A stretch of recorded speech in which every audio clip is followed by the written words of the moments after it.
Vocês já estão prontos para ouvir a palavra? Então abram suas Bíblias. Carta aos Efésios, capítulo 2. Nós vamos ler os versos 4 até o 8. Efésios 2, do 4 ao 8.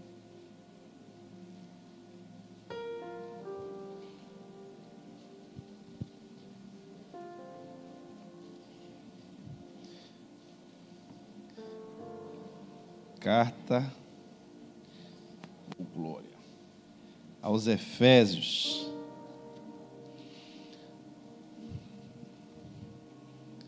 capítulo 2, verso 4 ao 8.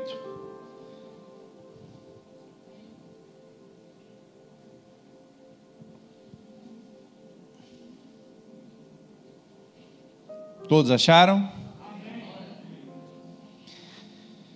Carta aos Efésios, capítulo 2, verso 4 ao 8.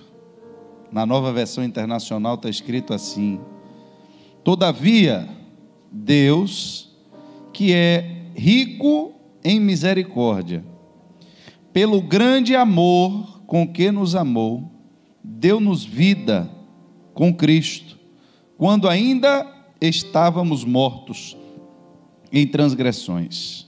Pela graça, vocês são salvos.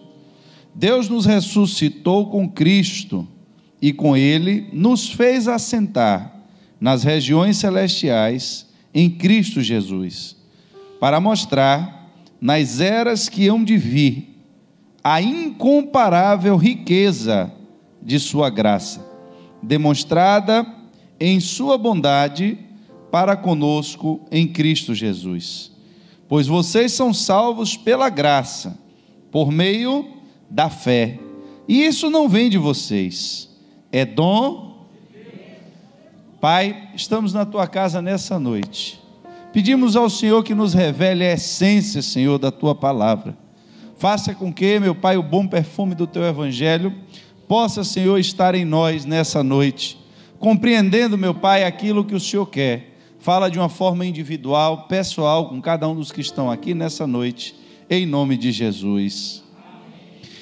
Queridos, quando nós lemos esse texto, e esse texto tem 2 versículos que são muito conhecidos, porque eles falam basicamente da mesma coisa. Um fala que nós somos salvos pela graça, e o outro final diz que nós somos salvos pela graça, por meio da fé, e que isso não vem de nós, é um dom de Deus. Certamente você já ouviu muitas pregações a respeito desse texto, a respeito da fé, a respeito da graça, mas eu queria que você entendesse algo nessa noite, dentro do contexto desse texto. É certo, e aqui eu vou explicar um pouco, só para nós entendermos o que de fato está escrito aqui, para que eu possa avançar com vocês. É certo que nenhum de nós vamos ser salvos pelos nossos próprios atos, pelos nossos próprios merecimentos, mas os nossos atos, e que atos são esses? Aí a gente precisa entender e discernir, porque nós também produzimos atos de fé, e se eu lhe disser que nenhum dos nossos atos, e os atos de fé, estiverem dentro desses atos, nós estaríamos contrariando o texto, porque ele diz que nós vamos ser salvos por meio da... Só que Tiago nos ensina que a fé, para que ela seja uma fé viva, ela é necessário que ela produza atos em nós.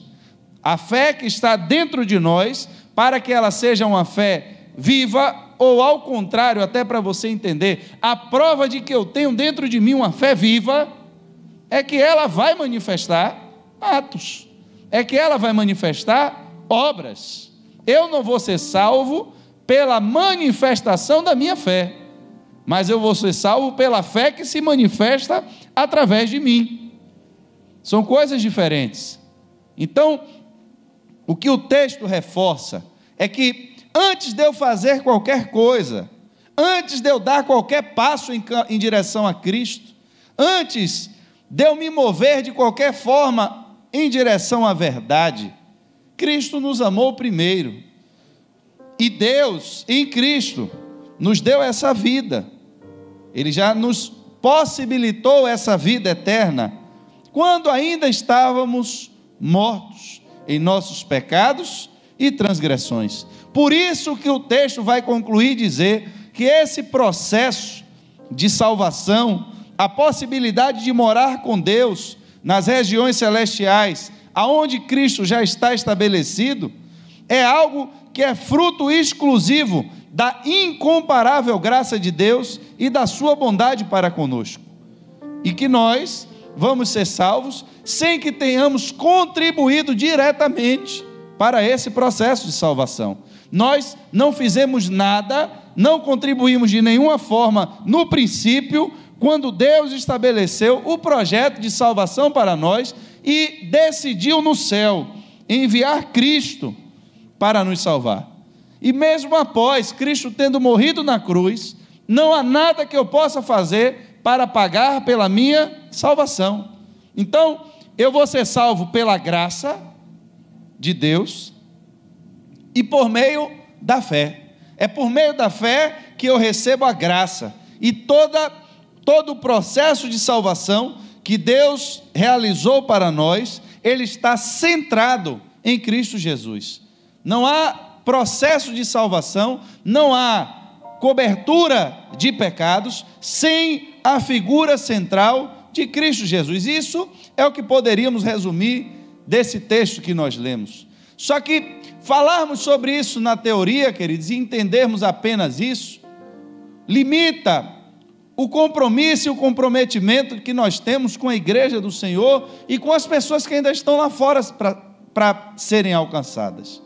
É por isso que eu quero que vocês entendam o que também está escrito agora no capítulo 3, no verso 10 da mesma carta aos Efésios. Porque ele vai falar de algo que agora nós vamos entender que não é porque Deus manifestou o seu amor, manifestou a sua graça, e isso não nos custa nada, que agora nós vamos simplesmente ficar inertes. Observe que em Efésios capítulo 3, verso 10, ele vai dizer, a intenção dessa graça, ou seja, a graça foi manifestada com um intento, com um objetivo, e o objetivo era que agora, observe que lá atrás no texto que nós lemos, quando ele está fazendo menção, ele vai no passado, vai no futuro, ele diz que Deus nos deu vidas com Cristo, quando ainda estávamos mortos em nossas transgressões. Ele está falando de um tempo passado. Depois ele vai para o futuro e já diz que Deus nos ressuscitou com Cristo e com ele nos fez assentar nas regiões celestiais. Em Cristo Jesus ele fala do tempo do passado e do tempo do futuro, mas agora ele está falando do tempo do hoje. Foi como a peça falou aqui, falou do tempo do ontem, do amanhã, mas falou do tempo do agora. É verdade, você precisa saber disso. A gente precisa compreender o que nós lemos em Efésios 2, que antes do presente, antes desse dia de hoje, antes de Cristo ser manifesto, em um tempo do passado, Deus já nos conhecia e manifestou o seu amor e a sua graça enviando Cristo Jesus. Isso é verdade, e a gente precisa saber disso. Precisamos saber também que no tempo do futuro, para Deus, nós já estamos assentados com Cristo nas regiões celestiais, já fomos salvos por Ele. Mas e o tempo do agora? Aí ele vai dizer, a intenção da graça era essa, que agora, no dia de hoje, mediante a igreja do Senhor, está aqui, mediante a igreja, a multiforme sabedoria de Deus se tornasse conhecida dos poderes e autoridades nas regiões celestiais. Irmãos, preste atenção, ele está falando aqui para o tempo de hoje, para o tempo do agora, mas ele vai destacar que em todo esse processo da manifestação da graça de Deus, da fé que veio sobre nós e que não exigiu de nós nada mais, nenhum outro sacrifício, a não ser que nós tivéssemos essa certeza, essa convicção do perdão que veio para as nossas vidas, através do sacrifício de Cristo Jesus, que essa é a fé salvadora, a fé que nos faz tomar posse da graça de Deus. Mas para que isso seja manifesto, não só na terra, mas para testemunho de poderes e autoridades nas regiões celestiais. Ele destaca a figura aqui da igreja. A figura da igreja. Irmãos, estamos vivendo um tempo que nós precisamos reforçar a figura da igreja. É como eu disse a vocês a respeito de Jeremias. Deus dá a palavra a Jeremias. Só que Jeremias estava preso. E como eu vou levar a palavra de Deus? Mas levar para onde? Aonde era que a palavra tinha que ser lida? Não foi para ser lida na rua, não foi para ser lida na casa do irmão, foi para ser lida no templo. Estou preso, eu não posso ir no templo, mas escreva a palavra que eu estou dizendo e leve para ser lida no templo. Pode ser que eles, ouvindo essa palavra, se arrependam e se voltem para Deus. Era a mensagem que Jeremias tinha, mas ele já não podia ir ao templo porque Jeremias estava preso. Aqui, irmãos, você está vendo a mesma cena se repetir. Existe alguma controvérsia teológica, mas o texto e a carta aos Efésios, ela é expressa. Ela diz que foi Paulo que escreveu. Paulo, ele escreve dizendo, então, eu não vou entrar em teologia aqui, eu vou pelo que a Bíblia está escrito, está dizendo que se foi Paulo que escreveu, se ele diz que foi ele que escreveu, foi ele mesmo. E se foi ele que escreveu, irmãos, aqui nesse tempo, é um tempo em que Paulo também estava preso. E a palavra de Deus, ela não podia chegar pessoalmente para aquelas pessoas. E o que é que Paulo faz? Escreva uma carta. Vou escrever uma carta para que essas palavras cheguem à igreja que está reunida em Éfeso. Eu quero lhe dizer algo. Eu estou lhe falando, nós vamos participar nesse momento da Santa Ceia do Senhor Jesus Cristo. Mas eu quero que vocês entendam que a comunhão que envolve esse processo, a comunhão pela qual Jesus disse, olha, eu quero que vou separar para mim 12. A Bíblia diz que uma multidão estava seguindo ele, muitas pessoas seguiam ele, mas tem um momento que ele para e diz, eu vou separar 12, vou escolher 12 para andarem mais próximos de mim, 12 que eu vou capacitar, 12 que serão aqueles que vão dirigir o quê? A minha igreja. Ali, Jesus estava instaurando esse processo que você conhece hoje, chamado igreja. Irmãos, por que nós precisamos destacar isso? Porque a igreja é uma instituição espiritual. Igreja, irmãos, não é reunião de gente. Igreja não é qualquer buraco que você abre e bota uma placa na frente e diz que aquilo é uma igreja. Nós precisamos entender a seriedade que existe no reino dos céus e por que está nesse tempo essa batalha ferrenha para que você não venha para a igreja. Só não pode o trabalho, todo mundo tem que ir. Para o mercado, todo mundo tem que ir. Meu irmão, você entra no avião. O avião é um protocolo, você entra nos guichês, os homens estão parecendo uns astronautas, cheio de máscara, cheio de não sei o quê, e fiscaliza para ver se sua máscara está dentro do padrão. Se não tiver, você não passa, e só falta lhe dar um banho de quiboa com álcool para poder matar o que estiver atribulando. Mas quando entra no negócio do avião, irmãos, você fica mais perto das pessoas do que o que você está aqui dentro dessa igreja. É todo mundo colado um no outro ali, espremido, porque não tem como fazer afastamento de cadeira dentro de avião. Você entra dentro do ônibus, o ônibus está lotado, você faz o quê? Vai empurrar as pessoas, vai botar um com a cara na janela de um lado, outro com a cara do lado de fora do outro? Vai todo mundo imprensado, irmãos, dentro do ônibus. Por que é que só tem esse problema dentro da igreja? É porque a palavra de Deus, muitas vezes ela é endereçada no céu para alcançar uma igreja. A palavra é direcionada, a carta é direcionada, a graça é direcionada a uma igreja. Por isso essa tribulação, para que se desconstrua o conceito que foi criado por Deus de igreja. E aí, irmãos, a gente começa a entender que dentro desse processo, muitas vezes, existe um preço a ser pago. Porque quando você começa a revelar a verdade, quando a igreja começa a trazer a manifestação do poder de Deus na terra, quando as pessoas começam a conhecer de fato a verdade, começam a entender que você aceitou Jesus com um objetivo, com um alvo, com um foco.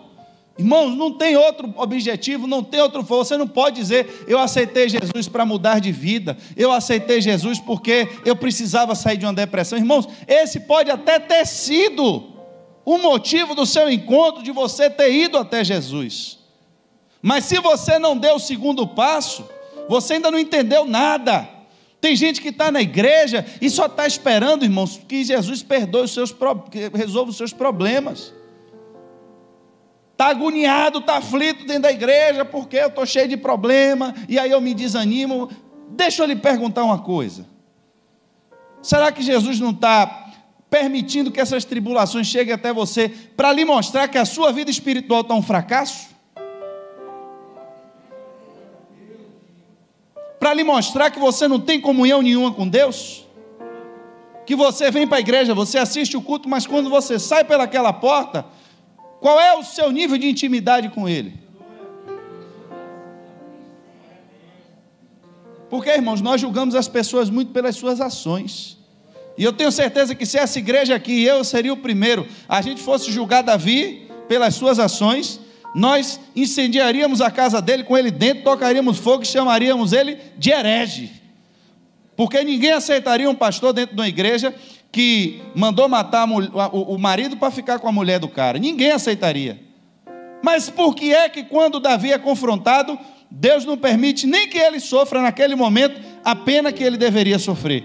Eu não estou lhe dizendo que ele não pagou o preço pelos pecados dele. E ele diz que ele preferia inclusive ter morrido. Ele diz, eu preferia até que Deus lá atrás tivesse mandado logo me matar, do que ter deixado eu viver tudo o que eu vivi. Só que o problema é que Davi tinha um propósito. Deus levantou Davi com um propósito, e ele precisava cumprir o seu propósito. E quando ele foi confrontado por Deus, ele não teve problema em reconhecer que errou e se arrepender. Porque esse, irmãos, é o princípio do Evangelho. Se todos vocês estivessem sãos, ninguém precisaria procurar um médico. Se todos vocês tivessem nascido perfeitos e sem pecados, nenhum de vocês precisaria da graça de Deus. Mas a partir do momento que eu entendo que eu nasci com problema, que eu nasci com defeitos, que eu nasci com inclinações pecaminosas, eu entendo que eu tenho que me esforçar cada dia mais para me aproximar de Deus. Porque ainda que você perca tudo nessa vida, ainda que você perca dinheiro, ainda que você perca casa, ainda que você perca roupa bonita, irmãos, você só não pode perder é a sua salvação. E chega um momento da sua vida que você começa a se preocupar demais com as coisas do mundo, porque os problemas vêm, as complicações chegam, e você começa a se encher delas. Como eu vou sair disso? Como eu vou sair daquilo? Como eu vou resolver isso agora? E você se esquece de buscar o reino de Deus em primeiro lugar. Deus, eu acordo hoje de manhã, eu preciso saber, eu estou salvo? Mas eu cometi um pecado ontem. Irmão, se você cometeu um pecado ontem, não cometa ele hoje. Hoje já é um novo dia. Se você não pode reparar o dia de ontem, repare o dia de hoje. Comece a mudar o seu estilo de vida daqui para frente. O que importa, irmãos, é a sua fé em Deus, é o primeiro passo. Você crê em Deus de verdade? Você crê na salvação do Senhor? Você crê no poder que há no sangue de Jesus para perdão dos seus pecados? Porque se você já tem a fé, agora você precisa entender que para pertencer a Deus, você também tem que ser igreja. Porque Ele não veio buscar uma pessoa individual. Ele disse que Ele vem para buscar a sua igreja. E só vai subir quem está enquadrado nesse processo de igreja. Isso não tem nada a ver com o rol de membros dessa igreja. Não tem nada a ver com o nome escrito aqui. Eu posso até lhe excluir do rol de membros da igreja, mas ninguém tem o poder de lhe excluir do rol da igreja do Senhor Jesus. Como você também pode fazer parte dessa igreja, como você também pode estar até em destaque dentro da igreja, mas se seu nome não tiver escrito como igreja no céu, também não vale nada.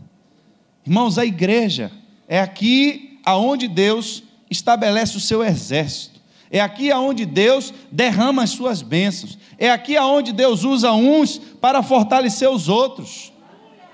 Não foi escolhido um clube para ser feito isso, não foi escolhido um time de futebol para fazer isso. Aonde Deus opera, aonde Deus age, aonde o Espírito de Deus se manifesta, é no meio da sua igreja. E Paulo começa a dizer, olha, não desanime por causa das minhas tribulações em seu favor, porque Paulo já estava pagando o preço pela igreja do Senhor, pois elas são a glória para vocês. Na versão Almeida Revista e Corrigida, o capítulo 3, o verso 1, Paulo diz assim, é por esta causa eu, Paulo, sou prisioneiro de Jesus Cristo por vós, os gentios.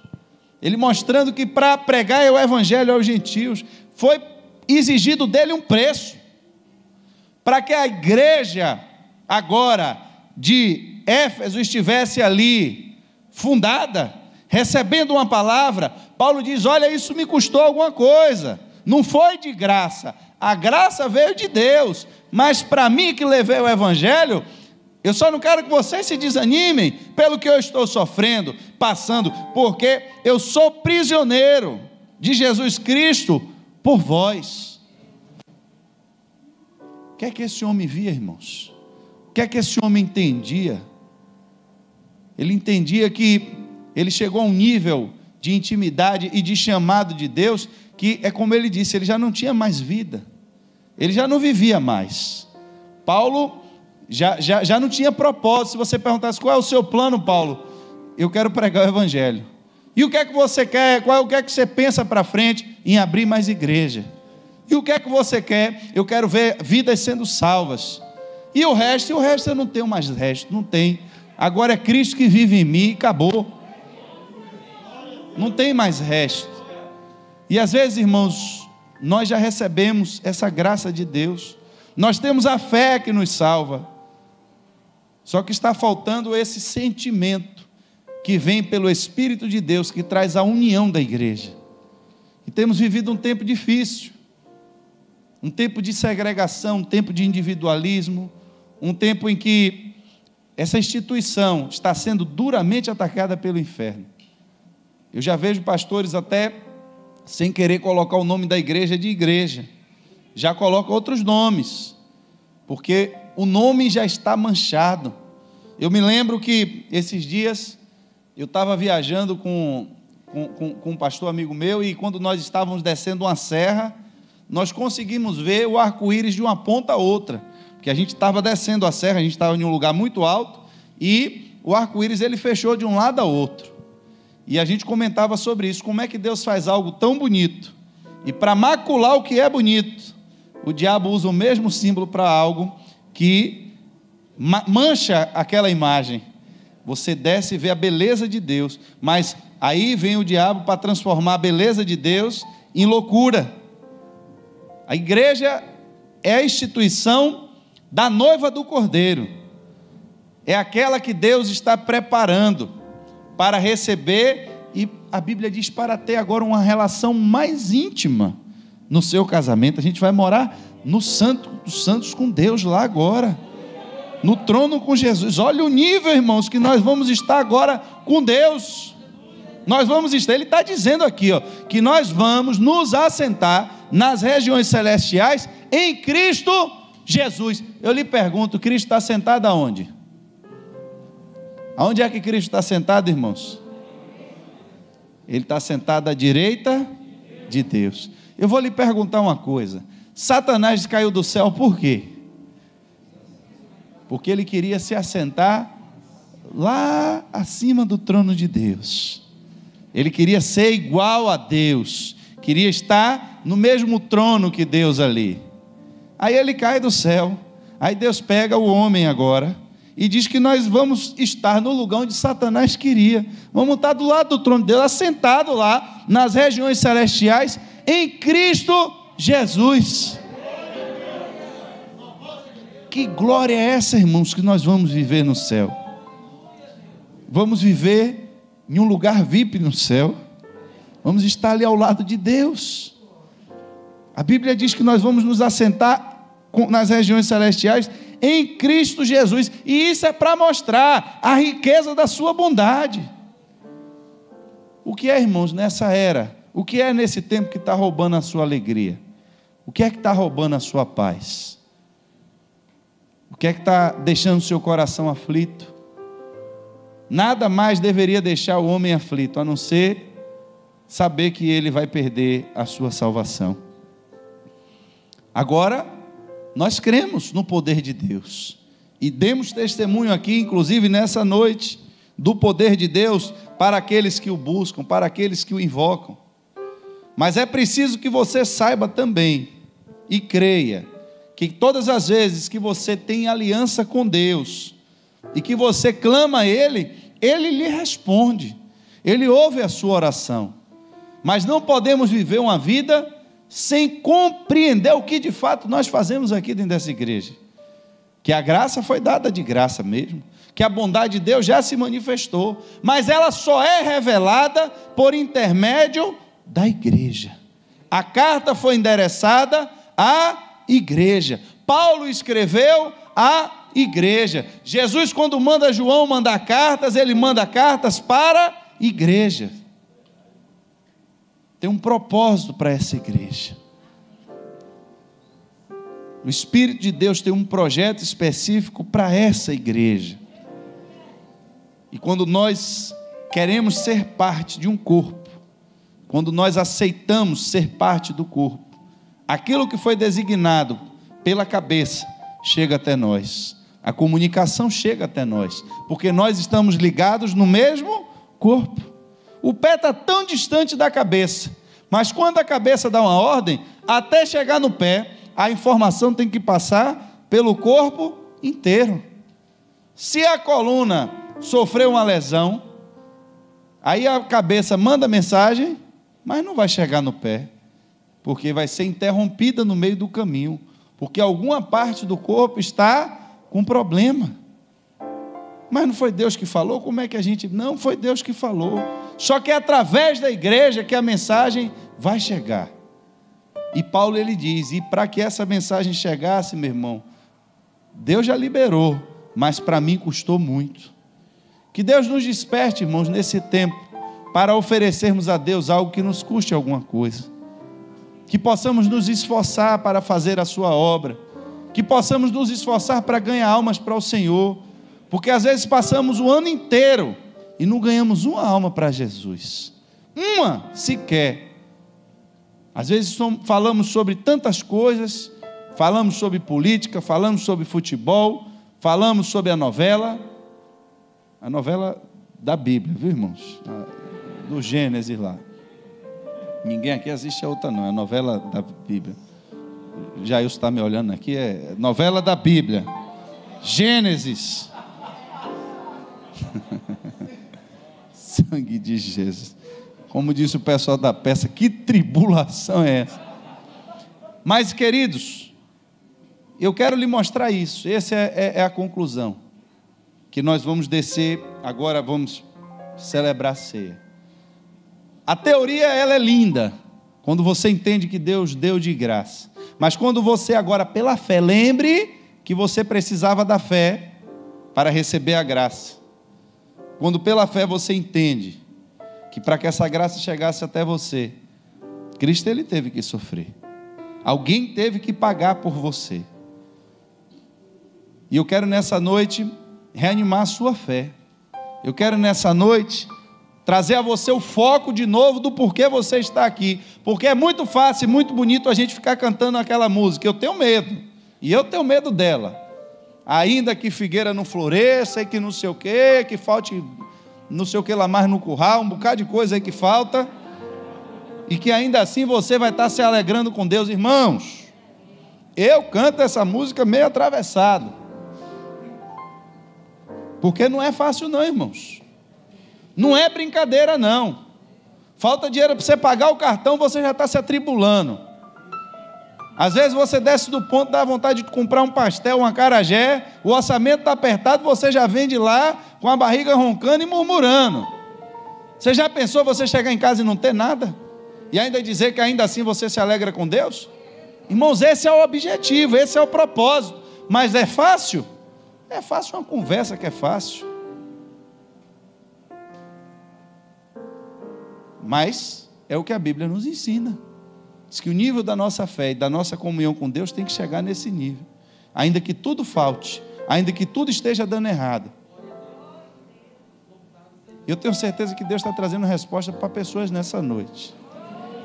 Pessoas que entraram aqui nessa noite com problemas sérios, entraram aqui angustiadas, entraram aqui sem saber o que vão fazer amanhã da sua vida.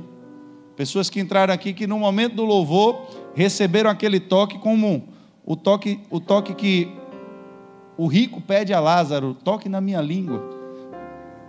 Porque entrou aqui com sede, sedento, sem direção, e recebeu essa paz, esse fluir de Deus que veio no momento do louvor. Se alegrou com o que houve aqui, com os testemunhos, mas agora Deus está falando especificamente com você. Que você precisa tomar posse da sua fé. E você precisa crer que tudo que Deus precisava fazer para que você fosse salvo, Ele já fez. E que se há algum problema na sua vida, que você mesmo está se acusando, e a sua consciência mesmo está lhe acusando, e trazendo coisas do passado, preste atenção, irmãos. O perdão, quando você crê no perdão de Deus, quando você crê que quando você se ajoelha de verdade, pede perdão, Deus lhe perdoa, você não deixa mais o diabo lhe acusar. Porque você toma posse da graça de Deus, toma posse desse ato de fé que nós vamos fazer aqui agora. Você toma posse de que o seu passado foi perdoado, os seus pecados foram perdoados. E que se há alguma colheita antiga, algo do que você fez, que você ainda está sofrendo por isso, você precisa crer em Deus, que Ele vai ser com você. Mas não adianta você querer só que Deus resolva o seu problema, sem você querer ter um compromisso com Ele. Já pensou como seria bom se a gente só pudesse pagar o seguro quando a gente soubesse quando o carro vai bater? Não seria bom? Vai bater o carro mês que vem, eu só vou pagar esse mês. Mas por que você tem que pagar todo mês o seguro do carro? Porque você nunca sabe quando é que você vai precisar. Se você não tem relacionamento com a seguradora, depois que o carro bate, adianta ir lá cobrar dele e mandar resolver o problema? Não.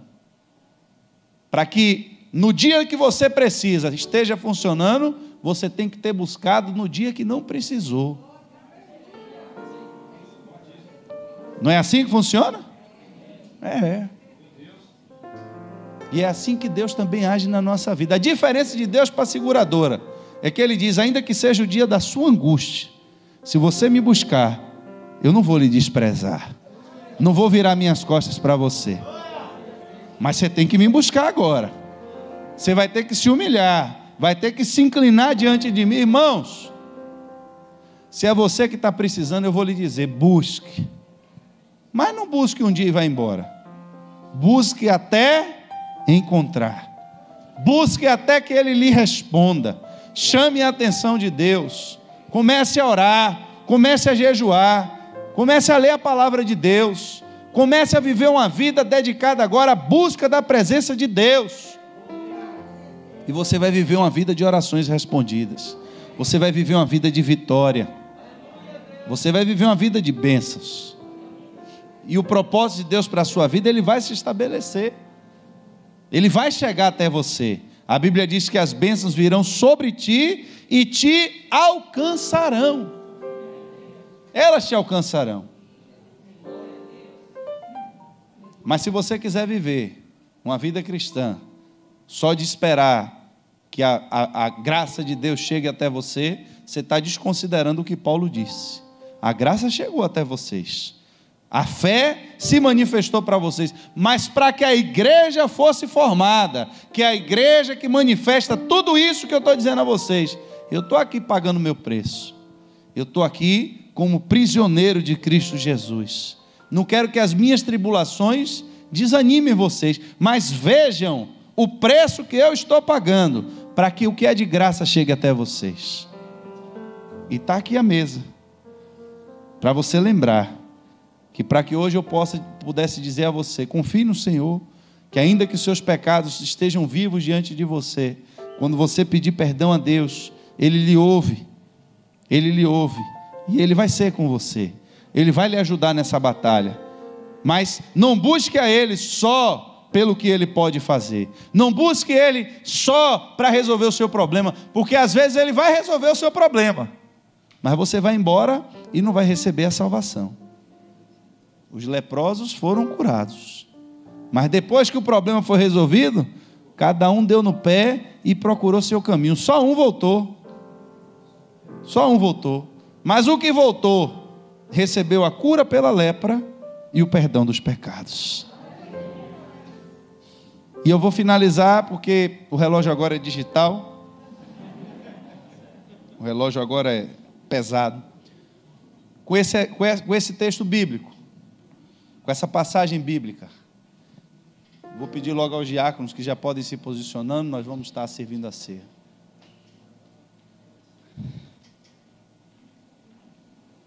Tem uma situação que Jesus chega para o homem e diz, um homem aleijado, os seus pecados estão perdoados. Quem viu alguma coisa?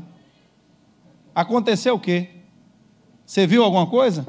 O homem aparece aleijado diante dele, e ele chega e diz, seus pecados estão perdoados.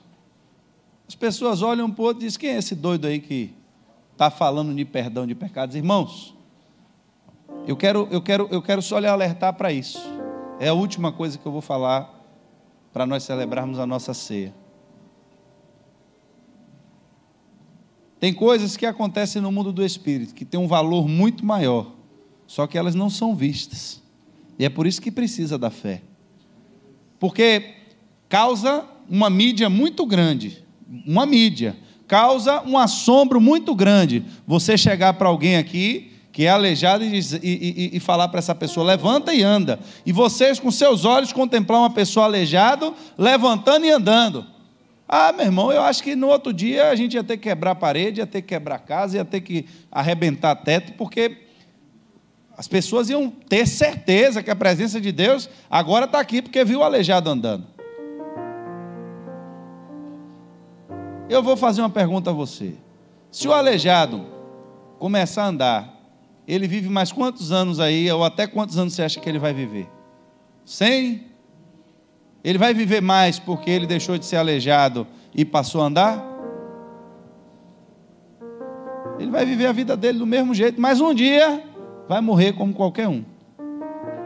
Morrer aleijado ou morrer sem ser aleijado, morre do mesmo jeito. Vocês concordam comigo? Mas quando Jesus diz, os seus pecados foram perdoados, quando você entrar na dimensão da eternidade, aquilo vai ser a diferença entre quem vai morrer e quem vai viver. Quando Jesus diz, os seus pecados estão perdoados, Ele está dizendo que você agora vai viver eternamente. E se a gente acha que o cara ser aleijado, voltar a andar é uma coisa grande, imagine alguém que já estava destinado à morte, ganhar agora uma vida eterna.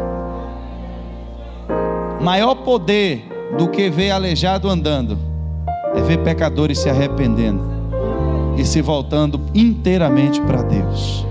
Maior poder do Espírito Santo e da obra salvadora de Cristo Jesus não é a cura física do seu corpo, mas é a cura da sua alma.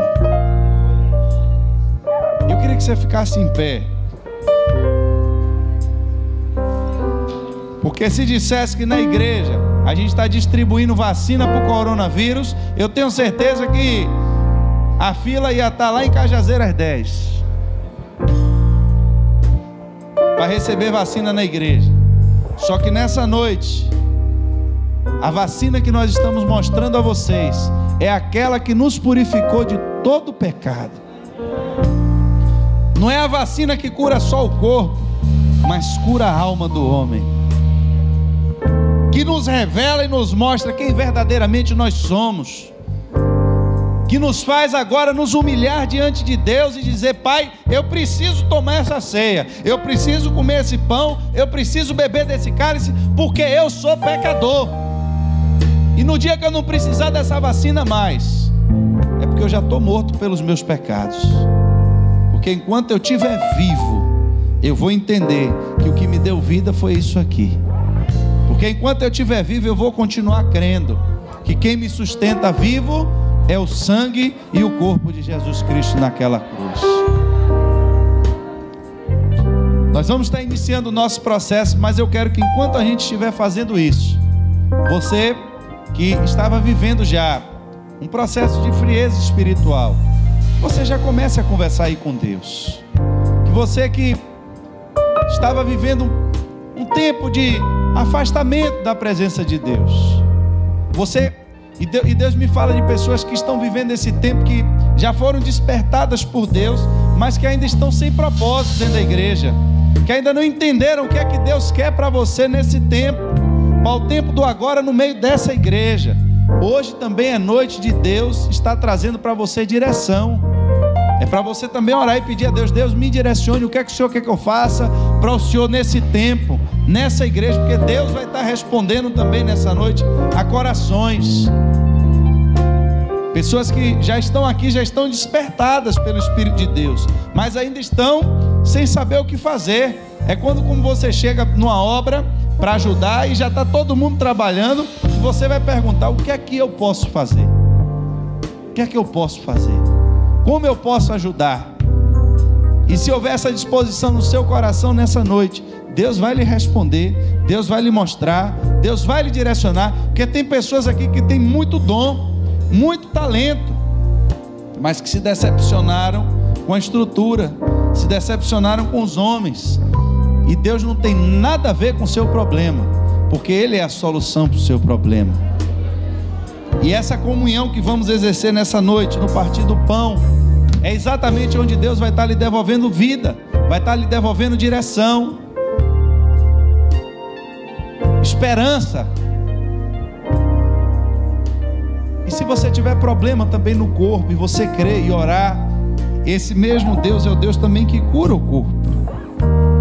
Mas é preciso que você entenda que maior milagre do que fazer um morto ressuscitar para morrer de novo, fazer um aleijado andar, mas que vai morrer de novo, fazer um cego enxergar, cujos olhos também vão se decompor no caixão de novo.